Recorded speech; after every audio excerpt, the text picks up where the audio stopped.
everyone, welcome to Training Tip Tuesday. Today we're going to talk about how not to do the band pull apart.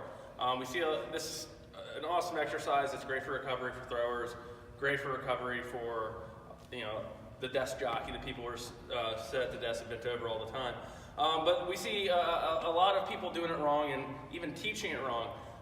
So what we're going to do is we're going to lay out the foundation of what the purpose of this exercise is. It's really to engage the rotator cuff, to get it to function, to stabilize and to actually mobilize the scapula to an extent.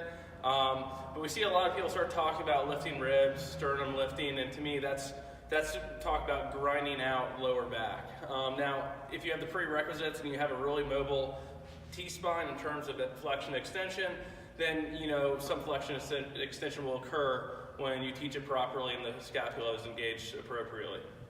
So what we see a lot of people doing is they'll get the band pull apart and they'll start lifting the rib cage.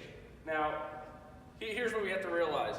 If we're trying to change, we're trying to train the shoulder blades, and we need not to flex and extend the spine. If you were trying to get a total system integration to build a movement pattern, it's a little different story.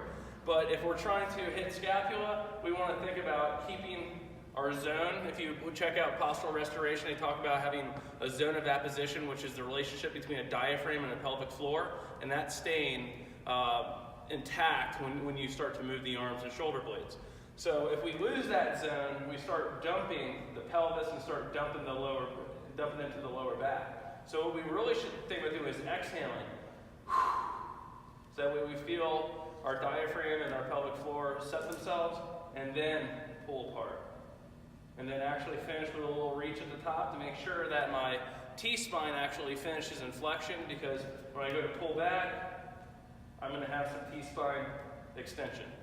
If you're looking for any more content, check out our website, www.trainingprime.com. See you next time.